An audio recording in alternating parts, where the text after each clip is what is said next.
If we see in mainstream movies prior to the 1960s, we will see the traditional family where the parents almost never divorced. Man is the center of the family, and mother takes house-caring role.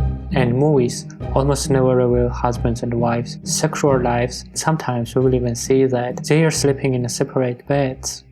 Transformation, called the sexual revolution, changes the traditional behavior related to the sexuality throughout the United States and developing world. This particular type of revolution did not include war, but transformed the existing government and its citizens. Revolutionary changes in sexuality existed in history in many occasions. For example, sexual revolution can be referred to the displacement of the norms of sexuality in ancient Rome with those of Christianity, as it was adopted throughout the Roman Empire. Romans accepted and legalized prostitution, bisexuality, and pederasty. These attitudes later were replaced by the straight Christian prohibitions on homosexual acts and any sex outside of marriage. During the Middle Ages, sex got more hidden, prohibited, sinful act. In short, the topic was abolished from the every type of discussion. For centuries, the people of Christian West lived in a state of sexual repression and ignorance, restricted by an overwhelming fear of sin, combined with a complete lack of knowledge about their bodies. Then, after a long period of suppression, comes the period of liberalization, which is itself not started in one day, but having serious scientific and ideological background. For the 17th century, 90% of the population lived in the countryside. The traditional methods of moral policing had evolved in small communities, where everybody knew and kept a close watch on one another. In the countryside, it was slow change. Even towards the end of 18th century, in some cases, the church court continued to punish unchastity in the old-fashioned way. Things were different in towns, where population tripled in some cases. During this time, philosophy of liberalization developed, and migration of cities increased opportunities for sex and made enforcement of traditional rules more difficult than in small villages.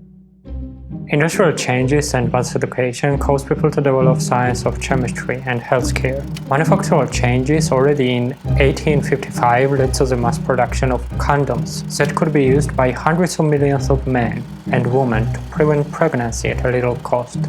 In 1876, Oscar Hertwig's work on sea urchins proves that fertilization involves fusion of sperm and egg.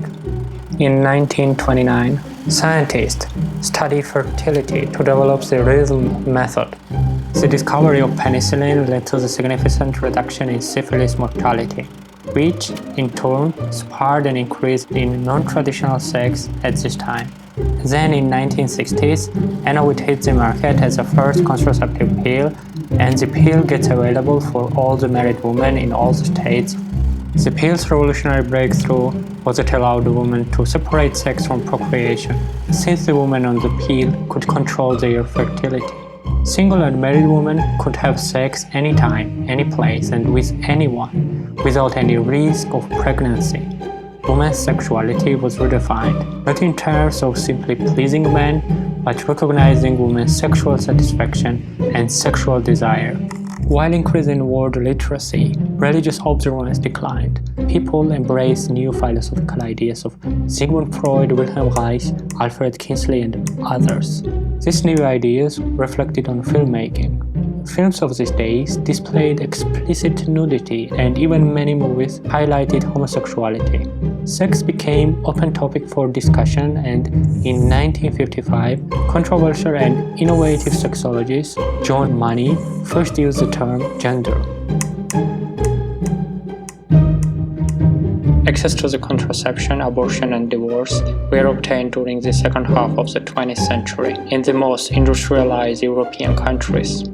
Due to the changes, sexual life and procreation outside of marriage are no longer stigmatized.